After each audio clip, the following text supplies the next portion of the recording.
আসসালামু আলাইকুম। আপনাদের মাঝে যারা রমজান শরীফের রোজা কোনো কারণ ছাড়া ভেঙে ফেলছেন, আপনাদের জন্য করণীয় কি?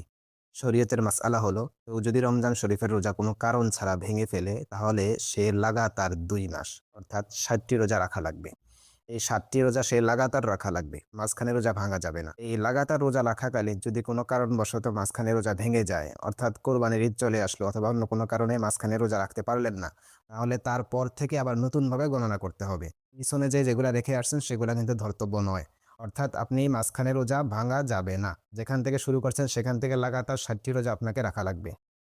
এই যে লাগাতার ২ মাস রোজা রাখা, এটা হচ্ছে একটি রোজার কাফফারা। অর্থাৎ একটি রোজা ভাঙলেই কিন্তু আপনাকে লাগাতার ২ মাস রোজা রাখা লাগবে।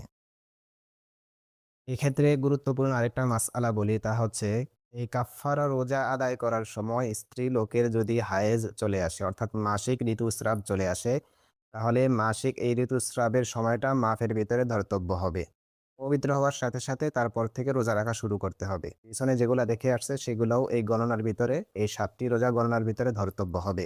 তবে নেফাসের কারণে যদি মাঝখানে রোজা ভাঙা পড়ে, তাহলে কাফফারা আদায় হবে না। নেফাস বলা হয় বাচ্চা ভূমিষ্ঠ হওয়ার পরে মহিলাদের যে ব্লাড আসে, এই ব্লাডকে নেফাস বলা হয়। এই ব্লাড সর্বোচ্চ ৪০ দিন পর্যন্ত থাকে।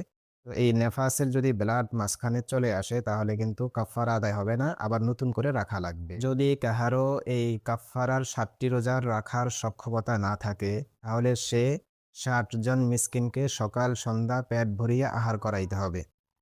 যদি পেট ভরিয়ে আহার নাও করায়, তাহলে সে চাইলে ৬০ জন মিসকিনকে এই আহারের সমপরিমাণ টাকা দিয়ে দিতে পারবে।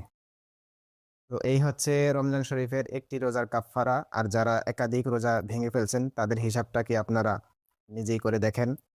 তো আশা করি আপনারা আর এই রমজানের রোজা ইচ্ছা করে আর ভাঙবেন না। আল্লাহ তাআলা আপনাদেরকে, আমাদের সবাইকে রমজান শরীফের রোজা যথাযথ আদায় করার তৌফিক দান করুক। আসসালামু আলাইকুম।